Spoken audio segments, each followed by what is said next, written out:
الرحيم كنتم خير أمة أخرجت للناس تأمرون بالمعروف وتنهون عن المنكر وتؤمنون بالله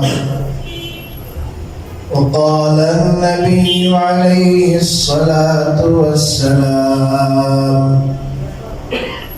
كلكم راع وكلكم مسؤول عن رعيته فالإمام راع وهو مسؤول عن رعيته أو كما قال النبي عليه الصلاة والسلام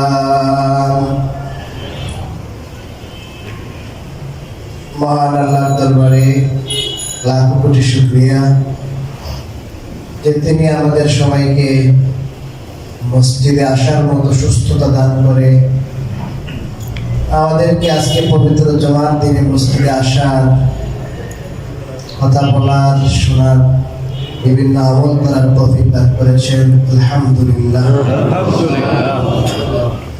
আমরা আমাদের চলমান আলোচনার অংশ হিসেবে আজকেও আমরা আমাদের দায়িত্ব কর্তব্য নিয়ে আলোচনা করব। আপনারা সবাই জানেন যে আল্লাহ রাব্বুল আলামিন পৃথিবীতে অসংখ্য নবী রাসূল পাঠিয়েছেন, আর এই সমস্ত নবী রাসূলদের আল্লাহ তাআলা অনেক উম্মত দুনিয়াতে পাঠিয়েছেন। এই দুনিয়া অনেক পুরাতন, এই দুনিয়ার সময় একবারে শেষের দিকে এসেছে, কিয়ামত অতি নিকটে, বেশি দিন বাকি নেই। কিন্তু আল্লাহ রাব্বুল আলামিন যেইভাবে আম্বিয়া কারামের মধ্যে মর্যাদার পার্থক্য করেছেন, সমস্ত নবীগণ আল্লাহ কর্তৃক নির্বাচিত, কোন মানুষে মনোনীত করেন নাই, ভোটের মাধ্যমে নির্বাচন হয় নাই, সরাসরি আল্লাহ নির্বাচন করেছেন। এই মর্মে পবিত্র কোরআনে আল্লাহ বলেন, আল্লাহু ইয়াসতাফি মিনাল মালাইকাতি রুসুলান ওয়া মিনান নাস। আল্লাহ রাব্বুল আলামিন রাসূলদের নিজেই নির্বাচন করেন।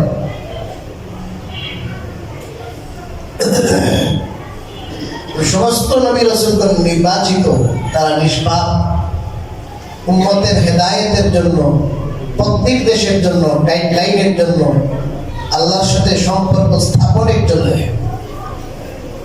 চিরদিনের চির মুক্তি, চির শান্তির পথ বাঁধতে দেওয়ার জন্য তাদেরকে আল্লাহ নির্বাচন করেছে। হযরত আদম আলাইহিস সালাম থেকে শুরু হয়েছে সেই ধারাবাহিকতা। আমাদের নবী হযরত মুহাম্মদুর রাসূলুল্লাহ সাল্লাল্লাহু আলাইহি ওয়াসাল্লাম পর্যন্ত এই ধারাবাহিকতা চলেছে। রাসূল করিম সাল্লাল্লাহু আলাইহি ওয়াসাল্লাম বলেছেন যে আল্লাহ রাব্বুল আলামিন আমাকে কয়েকটি বিশেষ গুণ দান করেছেন, বিশেষ বৈশিষ্ট্য দান করেছেন। এর মধ্যে একটা বৈশিষ্ট্য হলো হুতিমা বিয়ান নাবিয়ুন, নবীদের যে ধারাবাহিকতা সিলসিলা আমার দ্বারা সমাপ্ত করে দেওয়া হয়েছে। আনা খাতামুন নবিয়্যিন, আমি সর্বশেষ নবী। লা নবিয়্যা বাদি, আমার পরে আর কোনো নতুন নবী নাই। ঈসা আলাইহিস সালাম নবী ছিলেন, তার মৃত্যু বাকি আছে এবং তার কিছু কাজ বাকি আছে, দাজ্জালের সাথে লড়াই করবেন, মৃত্যুটাও বাকি। ঈসা আলাইহিস সালাম আবার দুনিয়াতে আসবেন, নবী হিসাবে আসবেন না, তিনি উম্মত হিসাবে আসবেন। আমাদের নবী সাল্লাল্লাহু আলাইহি ওয়াসাল্লামের আবির্ভাবের পরে সমস্ত নবীদের নবুয়ত শেষ, সব এক্সপায়ার হয়ে গেছে। শোনা যাচ্ছে প্রতি বছরের ন্যায় এবছর চক্রান্ত চলছে, পঞ্চগড়ে কাদিয়ানীদের বিরাট বড় তারা মাহফিল করতে চায়, শোডাউন করতে চায়। এই ধোঁকাবাজেরা মাহফিল করতে আমাদের কোনো বাধা নাই। হিন্দুরা যদি কোনো সমাবেশ করে বাধা নাই, খ্রিস্টানরা কোনো সমাবেশ করে বাধা নাই, বৌদ্ধরা কোনো সমাবেশ করে বাধা নাই। যে কোনো ধরনের যে কোনো মানুষ এই দেশের নাগরিক সমাবেশ করতে পারবে, এটা তার নাগরিক অধিকার। অনেকের মনে প্রশ্ন বললাম, কাদিয়ানীরা সমাবেশ করতে পারবে না কেন? অবশ্যই পারবে। তবে কাদিয়ানীরা সমাবেশ করতে পারবে যদি তারা কাদিয়ানী অমুসলিম, এরা সংখ্যালঘু হিন্দুদের মতো অমুসলিম, এটা যদি তারা মেনে নেয় তাহলে। কিন্তু তারা বলে আহমদিয়া মুসলিম জামা, মুসলমান দাবি করে, আবার সমাবেশ করবে, মাহফিল করবে, মানুষকে ধোঁকা দিবে, এটা হতে পারে। আপনাদেরকে বোঝাবার জন্য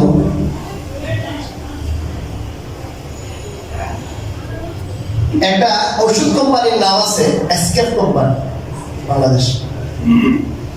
এসকেপ কোম্পানির ওষুধ কেউ যদি নকল করে, সে ওষুধ বানাইয়া মিট ফুড এসে কি করবো, লেবেল লাগাই দেবো এসকেপ। এটা কি বাংলাদেশ সরকার অনুমোদন করবে? ওই কোম্পানি মামলা করবে না? ঠিক তেমনি ভাবে এরা হলো কাফের, আর লেবেল লাগিয়েছে মুসলমানদের। মুসলমানদের লেবেল লাগাইয়া এরা মানুষকে মুরতাদ বানায়, কাফের বানায়। এরা বলে গোলাম আহমদ কাদিয়ানী সেও নবী ছিল, তাকে যে নবী মানে না সেও কাফের। তো তাদের আকীদা অনুযায়ী বাংলাদেশে যত মুসলমান আছেন, এই সমস্ত মুসলমান কাদিয়ানীকে নবী মানেন না, তারা সবাই কাফের।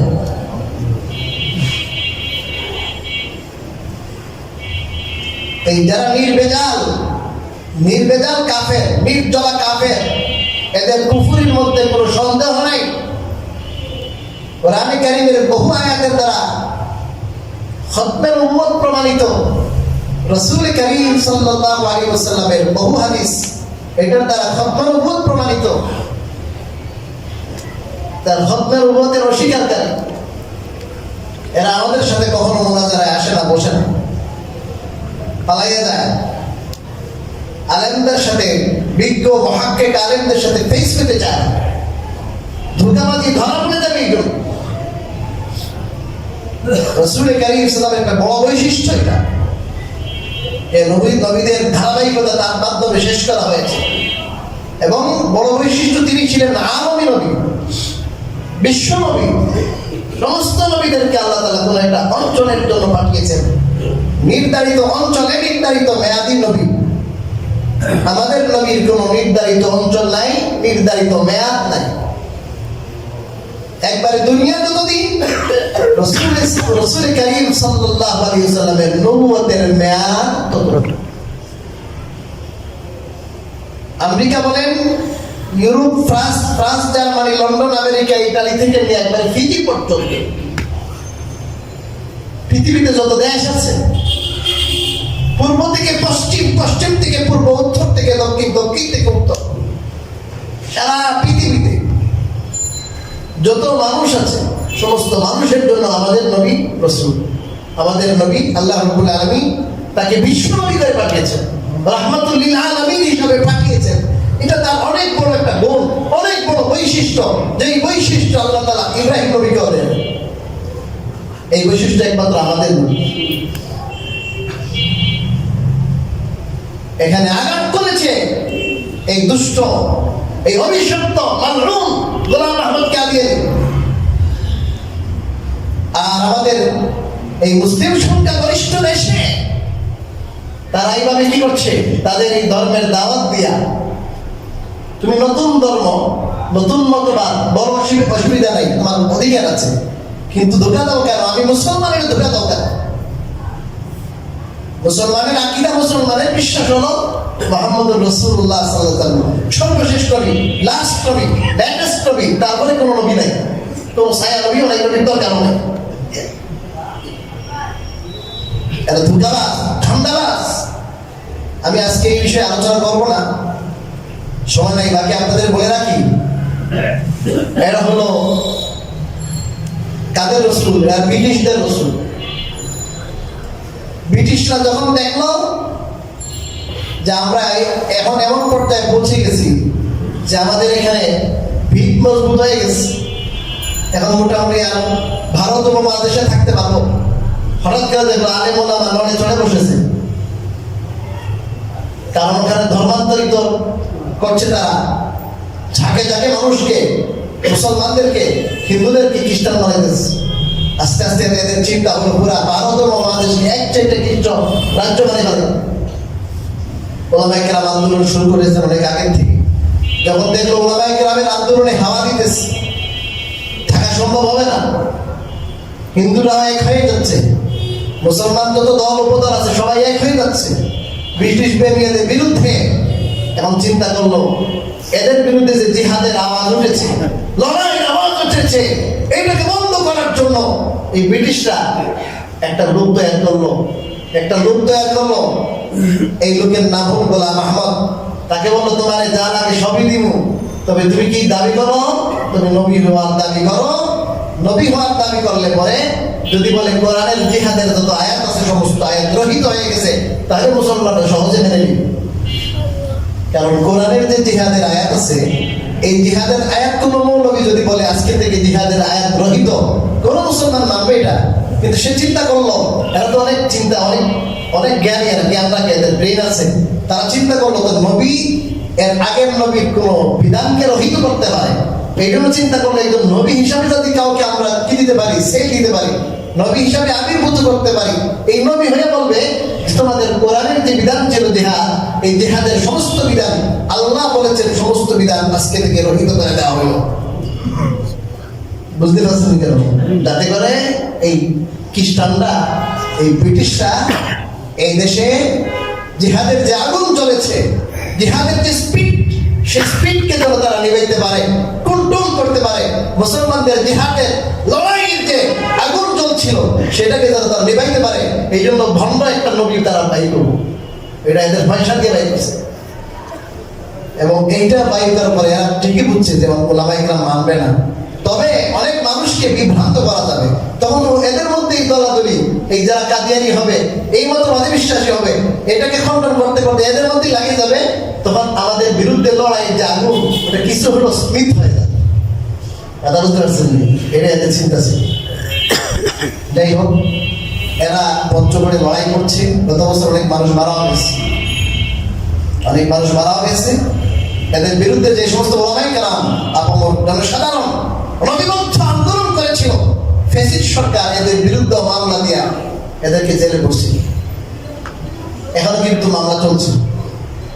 নবীর ইজ্জত সম্মান রক্ষার্থে যারা লড়াই করেছিল এদেরকেও ছাড় দেবে, এদেরও ছাড় দেবে। যাই হোক, আমি বলেছি যে আসলে এই কাদিয়ানীদের বিষয়ে আজকে আলোচনা করবো না। আলোচনা কেন করলাম? যে রাসূল কারীম সাল্লাল্লাহু আলাইহি ওয়াসাল্লাম শেষ নবী, তারপরে কোনো নতুন নবী রাখি, এটা তার অনেক বড় প্রেস্টিজ, অনেক বড় সম্মান। এই সম্মানে তাকেই আল্লাহ ভূষিত করেছে এবং আল্লাহ রাব্বুল আলামিন তার ওসিলায় আমাদেরকে শেষ উম্মত, শেষ নবীর শেষ উম্মত হওয়ার গৌরব দান করেছে। তো আল্লাহ রাব্বুল আলামিন আমাদেরকে শেষ নবীর শেষ উম্মত বানাইলেন কেন, এই কথাটা আমাদের বোঝা দরকার। সর্বশেষ নবীর সর্বশেষ উম্মত, সর্বশেষ নবীর যেমন অনেক বড় বৈশিষ্ট্য, এটা তার অনেক বড় সম্মান, ঠিক তদ্রূপভাবে সর্বশেষ নবীর উম্মত হওয়া সম্মানের বিষয়, গর্বের বিষয়, গৌরবের বিষয়।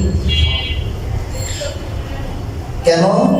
আল্লাহ রাব্বুল আলামিন ঘোষণা করেছেন, কুনতুম খায়রা উম্মাতিন উখরিজাত লিন-নাস। আল্লাহ বলেন তোমরাই হলে সর্বশ্রেষ্ঠ উম্মত। পৃথিবীতে যত উম্মত কত হয়েছে, আল্লাহ কাউকে শ্রেষ্ঠত্বের কোনো বিশেষণ তাদের দেয় নাই। আল্লাহ বলেছেন তোমরাই সর্বশ্রেষ্ঠ উম্মত। এর আগে যত নবী গিয়েছেন তাদের উম্মত ছিল, এই যত উম্মত পৃথিবীতে গত হয়েছে তাদের বিচারে তোমরাই শ্রেষ্ঠ। অথচ এর আগে 1000 বছর, 500, 600, 700, 800 বছর হায়াত পেয়েছে, আমল করছে, ইবাদত করছে আমাদের থেকে অনেক বেশি। বুঝে দেখবেন, বলুন যারা আমল করলো 500 বছর, 700 বছর, 1000 বছর, 1000 বছরের আমল আর আমাদের 60-70 বছরের আমল, আমল কোনটা বেশি? ওদের আমল বেশি না? ওদের আমল বেশি, ওদের হায়াত বেশি, ওরা অনেক স্ট্রং ছিল, অনেক শক্তিশালী ছিল, অনেক আমল করতে পারত, শত শত বছর আমল করেছে, 1000 বছর আমল করেছে। কিন্তু রাসূল কারীম সাল্লাল্লাহু আলাইহি ওয়াসাল্লাম বলেছেন, নাহনুল আখিরুনাস সাবিকুন, আমরা দুনিয়াতে ধারাবাহিকতা হিসাবে আসছি পরে, কিন্তু জান্নাতে যাব আগে। কি বললেন?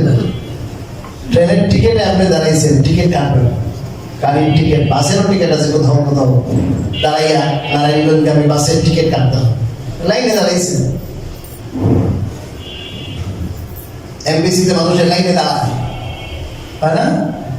লাইনে দাঁড়াইলে যে আগে দাঁড়াইছে, যে আগে আসবে তার তো আগেই হবে, যে পিছনে তারটাকে পিছনে, ঠিক না? রাসূল কারীম সাল্লাল্লাহু আলাইহি ওয়াসাল্লাম বলেছেন, কিন্তু আমাদের বিষয়টা ব্যতিক্রম। আমরা দুনিয়াতে আসছি সিরিয়াল হিসাবে, পরের সিরিয়ালে একবারে লাস্টে, কিন্তু জান্নাতে যাব ফার্স্টে। আসছি লাস্টে, জান্নাতে যাব ফার্স্টে। রাসূল কারীম সাল্লাল্লাহু আলাইহি ওয়াসাল্লাম এই উম্মতের উদাহরণ দিয়েছেন, মজার উদাহরণ।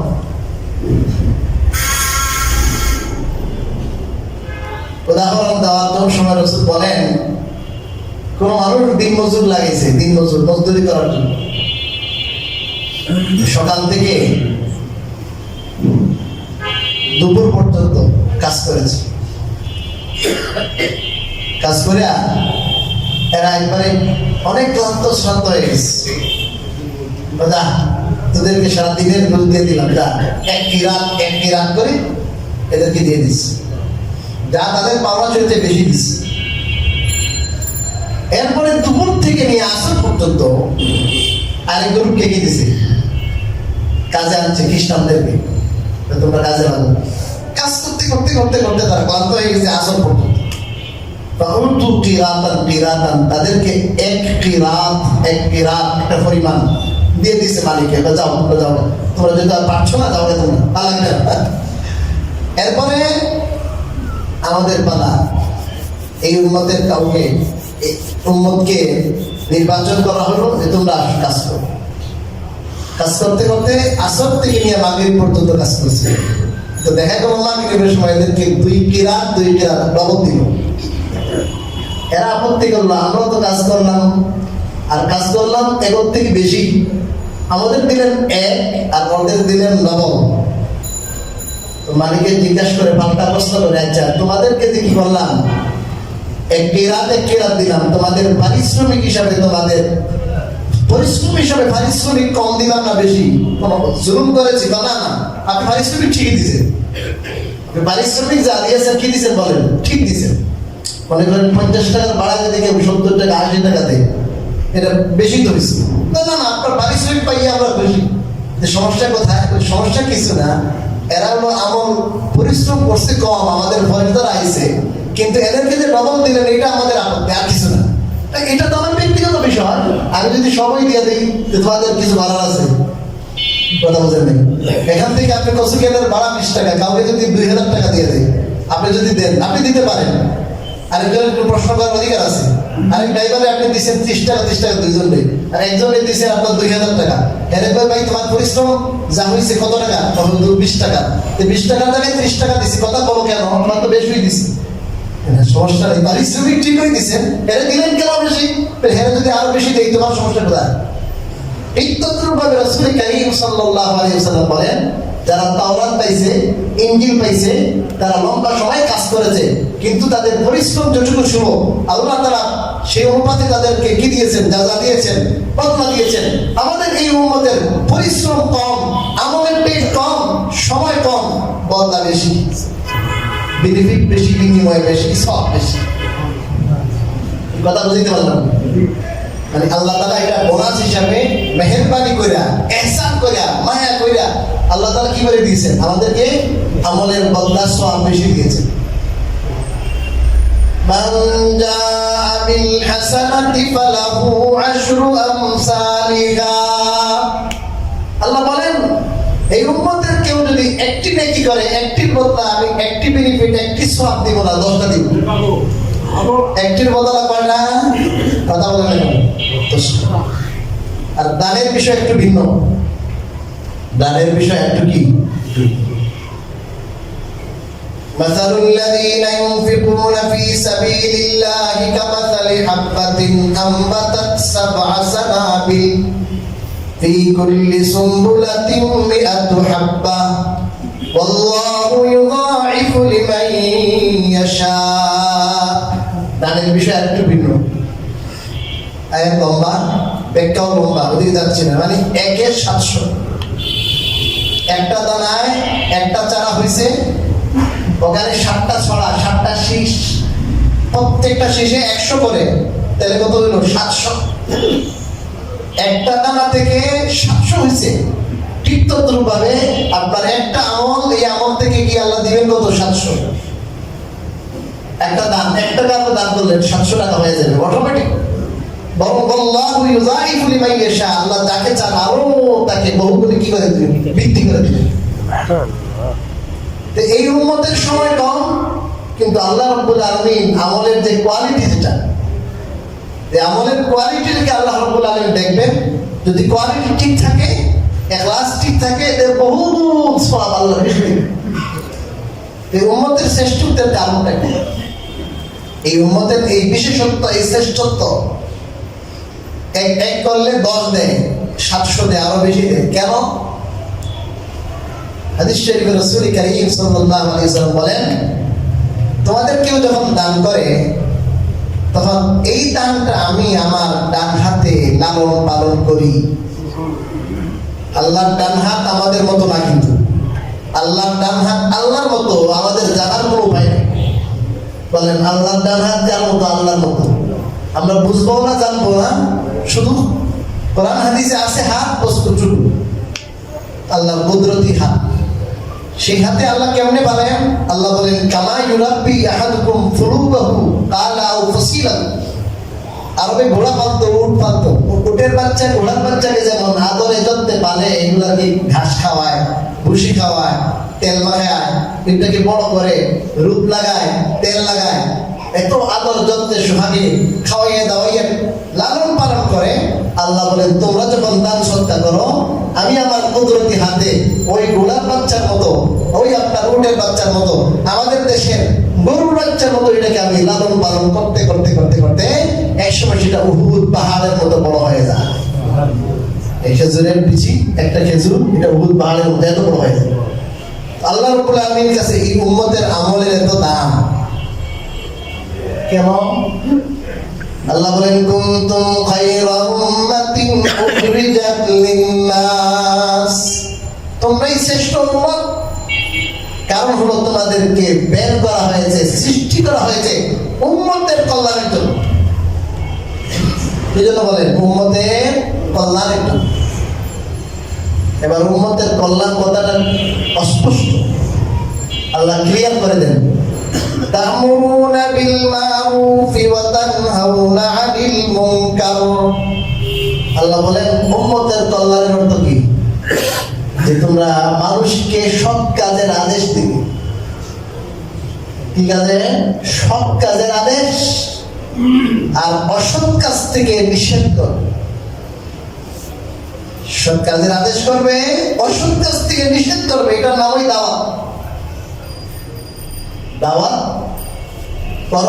করণীয় কাজকে বলবেন করেন, উদ্বুদ্ধ করবেন। বর্জনীয় কাজকে বিভিন্নভাবে আল্লাহর হুমকি ধমকি আযাবের কথা বইলা, পাপের বিভিন্ন কুফলের কথা বইলা, জাহান্নামের আগুনের কথা বইলা, দুনিয়ার বিভিন্ন শাস্তির কথা, পরিণতির কথা বইলা পাপাচার থেকে মানুষকে নিষেধ করার নামই হলো নাহিয়ানিল মুনকার, অসৎ কাজ থেকে নিষেধ করা।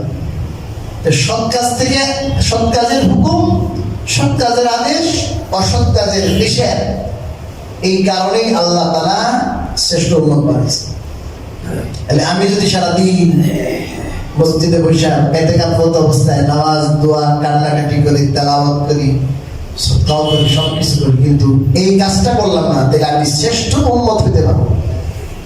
হযরত ওমর রাদিয়াল্লাহু তাআলা এই আয়াতের তাফসীরে বলেছেন তোমাদের মধ্যে যে চায় যে আল্লাহ তাআলা যে অবিধায় আল্লাহ তাআলা যে এটা বিশেষ গুণে তোমাদেরকে এই জায়গায় বিশেষায়িত করেছেন যে তোমরা শ্রেষ্ঠ উম্মত শ্রেষ্ঠ জাতি, এই শ্রেষ্ঠ জাতির উপাধি যদি কেউ পাইতে চায় তাহলে এই শ্রেষ্ঠ জাতি হওয়ার জন্য যে আল্লাহ শর্ত দিয়েছেন কোরআনে এই শর্ত যেন পালন করবে। এবং এই শ্রেষ্ঠ জাতি আল্লাহ আখ্যা দিয়েছেন বিনা শর্তে না শর্ত সাপেক্ষে? কথা বলেন না কেন? শর্ত সাপেক্ষে। শর্ত কি? শর্ত হলো মানুষের কল্যাণে কাজ করতে হবে। কিসের কাজ বলেন? মানুষের কল্যাণে কাজ করতে হবে। আমি মানবের কল্যাণে যদি কাজ করি তাহলে আমি কি হব? খায়রে উম্মত শ্রেষ্ঠ উম্মত হইতে পারবো। মানব কল্যাণ অনেক কিছু আছে। এই যে আমরা ত্রাণ দিতে গেলাম এটা মানব কল্যাণের বড় কাজ। কোন মেয়ের বিয়ে হচ্ছে না সহায়তা করলাম বড় কাজ। মানুষের রৌদ্র থেকে বৃষ্টি থেকে বাঁচার জন্য ছাউনি করে দিলেন বড় কাজ। এতিম বিধবাদেরকে লালন পালন প্রতিপালন করেন টাকা পয়সা দেন সাপোর্ট দেন বড় কাজ। কোন মানুষের পানির ব্যবস্থা করে দিলেন কোথাও বড় কাজ, মানব কল্যাণের কাজ। সম্পূর্ণ মানব কল্যাণের কাজ। কিন্তু এর চেয়েও মানব কল্যাণের বড় কাজ হলো মানুষকে সৎ কাজে উদ্বুদ্ধ করা। মারুফের ব্যাখ্যায় মুফাসসিরিনে কেরাম লিখেছেন সবচেয়ে বড় মারুফ হলো তাওহীদ, একত্ববাদ। একত্ববাদ হলো সবচেয়ে বড় সৎ কাজ। অর্থাৎ পৃথিবীতে যারা একত্ববাদে বিশ্বাসীরা যত কাফের বেঈমান আছেন তাদেরকে ঈমানের দাওয়াত দেওয়া সবচেয়ে বড় মারুফ কাজ, সবচেয়ে ভালো কাজ। মানুষকে কি দেওয়া বলেন? ঈমানের দাওয়াত দেওয়া। হিন্দু ভাইকে বোঝানো যে ভাই আপনি অনেক মাবুদ মানেন, হ্যাঁ এগুলো মাবুদ না, এগুলো আসনাম মূর্তি, এগুলো কোনো কিছু করার অধিকার রাখে না, ক্ষমতা রাখে না।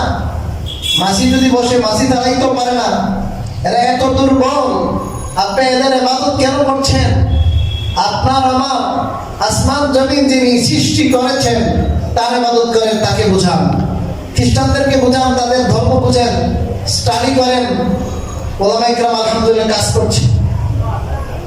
এভাবে আপনার মানুষকে তাওহীদের দাওয়াত দেওয়া, একত্ববাদের দাওয়াত দেওয়া, এটা হলো সবচেয়ে বড় সৎ কাজ।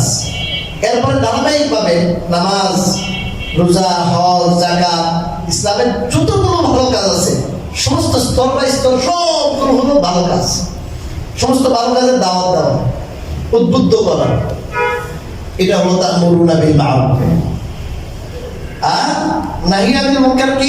সুদের সাথে জড়িত, ঘুষের সাথে জড়িত, দুর্নীতির সাথে জড়িত, হারাম মালের সাথে, হারাম পেশা জড়িত, তাকে বলা যে ভাই এগুলো হারাম পেশা, হারাম খাইও না, হারাম পক্ষণ করিও না, এতিমের মাল খাইও না, সরকারি মাল, সমস্ত মানুষের কোটি কোটি মানুষের হক জড়িত। এটা খেয়ে তুমি কার হক তুমি কিভাবে আদায় করবে? অনেক বড় আপনার দায় তুমি নিয়ে তুমি কবরে যাবে, তাকে বোঝান। এভাবে আপনার যত কুকর্ম আছে, অপকর্ম আছে, যত নিন্দনীয় কাজ আছে, গর্হিত কাজ আছে, অশ্লীল কাজ আছে, অসামাজিক কাজ আছে, এই সমস্ত কাজ থেকে মানুষকে বিরত রাখা। এগুলো আজকে তো আমরা এগুলো বুঝি না। অসামাজিক কত কাজ হচ্ছে, কয় ভাই আমি নিজে বাঁচি দিলে হইল না। আল্লাহ এমন পাকড়াও করেন যেখানে অশ্লীল কাজ হয়। ক্যালিফোর্নিয়া গেছে না, লস এঞ্জেলস, পৃথিবীতে যত কুকর্ম, যত খারাপ কাজ আছে, অশ্লীল কাজ আছে, সমস্ত অশ্লীল কাজ তারা সাপ্লাই দিত ক্যালিফোর্নিয়াতে। সমস্ত পৃথিবীর অশ্লীল কাজের সাপ্লাই কোথা থেকে হতো? California, Los Angeles. আর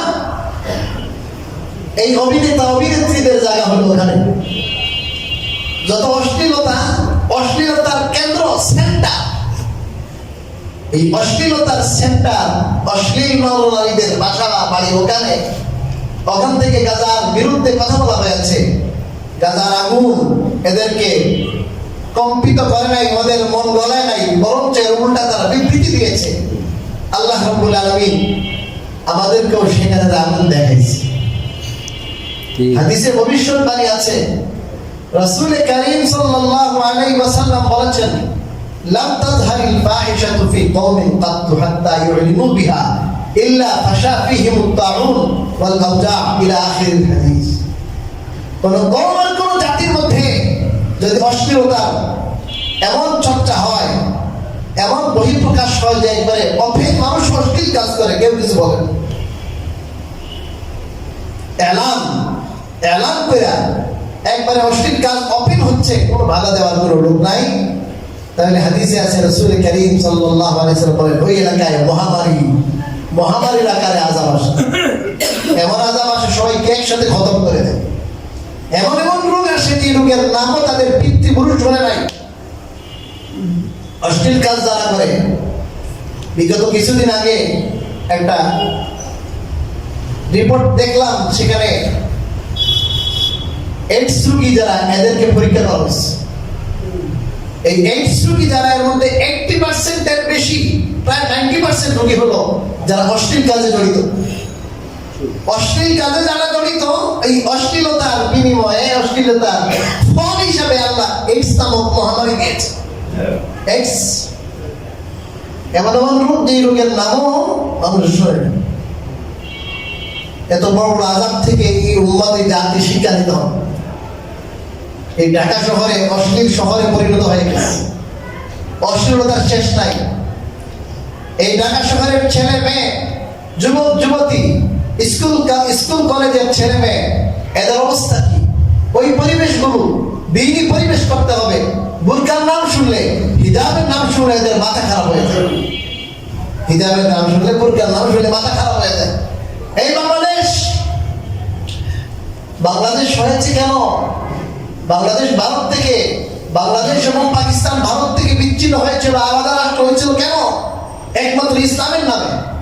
47 ইসলামের নামে মুসলমানরা ইসলাম নিয়ে, দিন নিয়ে একটা রাষ্ট্র করবে। ভারতে যেহেতু সংখ্যাগরিষ্ঠ মানুষ হিন্দু, ওখানে পাওয়া যাবে না। ওলামায়ে কেরাম এটা ভাবছিলেন, যারা ধর্মপ্রাণ মানুষ, তারা চিন্তা করেছিলেন ভারতের সাথে একসাথে থাকলে এখানে ইসলামী বিধান মেনে চলা যাবে না। আমরা ইসলামী বিধান যদি রাষ্ট্রীয়ভাবে মানতে পারি, এটা ইসলামিক স্টেট কায়েম করতে পারি, তাহলে আমাদেরকে আলাদা রাজ্য লাগবে। এই নামেই হয়েছিল পাকিস্তান, পূর্ব পাকিস্তান, পশ্চিম পাকিস্তান। এটা বলে গেলে হবে না। আজকে পর্দার কথা বললে বলে কি, আরে পর্দা যদি করো দিনে আসছে কোনো ঘরেই পর্দা দেবে। মহিলাদেরকে, বোরকা এবং পর্দানশীল মহিলাদেরকে আন্দোলন করতে হবে। সম্মান দেখেছি আমরা, সম্মান করছে কোরআনের বর্ণিত ইসলামী আইন, ইসলামী অনুশাসন, তাদেরকে যেন মানতে দেয়া হয়। এই তাদের আবদার, এই তাদের আবেদন, এইটা তাদের দাবি, এই দাবি যেন রাষ্ট্রীয়ভাবে স্বীকৃত হয়, এই জন্য তাদের আন্দোলন করতে হচ্ছে। এই পূর্ব পাকিস্তানে এটা তো ভাবতেও অভাব লাগে। এই আন্দোলন হতে পারে আমেরিকা, এটা আমেরিকা না, এটা আমেরিকা না। এবং এই দেশকে যারা স্বাধীন করেছে, এই স্বাধীনতার গোড়ায় ওলামায়ে কেরামের অবদান। এই স্বাধীনতা এনে দিয়েছিলেন ওলামায়ে কেরাম, তাদের নেতৃত্বে, ওলামায়ে দেওবন্দের নেতৃত্বে। এটা ফতোয়া ছিল সর্বপ্রথম ভারতের শাহ ওলিউল্লাহ মুহাদ্দিস দেহলভী রাহিমাহুল্লাহ, তার সুযোগের সন্তান মুহাদ্দিস দেহলভী আরেকজন আল্লামা শাহ আব্দুল আজিজ মুহাদ্দিস দেহলভী, তিনি বলেছিলেন ভারত এটা দারুল হক, এখানে আপনার যুদ্ধ করতে হবে। সেই ফতোয়ার কারণেই যুদ্ধ করা হয়েছিল। হাজার হাজার লক্ষ লক্ষ ওলামায়ে কেরাম জান দিয়েছেন, রক্ত দিয়েছেন, আগুনে নিক্ষিপ্ত হয়েছেন, উলঙ্গ করে তাদের নির্যাতন করা হয়েছে, তাদেরকে মামলার দ্বীপে দীর্ঘদিন আটকে রেখে তাদের নির্যাতন করা হয়েছে ইসলামের কারণে, তাদের বিরুদ্ধে যুদ্ধের কারণে। আজকে এই বাংলাদেশে আমাদের জন্ম, আমরা বাংলাদেশি, আমাদের রাষ্ট্রধর্ম ইসলাম, কিন্তু এই অবস্থা আমাদের দেশে। পর্দা শুনে এলার্জি শুরু হয়ে যায়। আর ইসলামে পর্দা কেন? অশ্লীলতাকে রুখে দেওয়ার জন্য, মানুষের মনকে পবিত্র রাখার জন্য, চোখকে পবিত্র রাখার জন্য, লজ্জাস্থানকে পবিত্র রাখার জন্য। মানুষের বংশ যেগুলো আছে, বংশের মধ্যে যেন কোনো ধরনের সন্দেহ না থাকে। আমেরিকাতে, ইউরোপে, ফ্রান্সে, জার্মানিতে, ইটালিতে যেমন ঠিক বলতে পারে না আসল বাবা কিনা, আর আমাদের দেশে যেমন এই ধরনের কোনো সন্দেহ ছিল না। এখন তারাও ওই দেশে যেমন সব ওপেন, ঠিক তদ্রুপভাবে বাংলাদেশও সব ওপেন করতে চায়। এই জন্য নারীর অধিকারের নাম দিয়ে, আর মানুষ যে সমস্ত মুসলমানরা দিন সম্পর্কে জানে না, এর অধিকারের নাম দিয়ে লাফায়, পুশিং দেওয়া। তোমরা অধিকারের নামে লাফাও। এই হুজুররা যারা আছে এরা হলো অনেক কট্টরপন্থী, মৌলবাদী।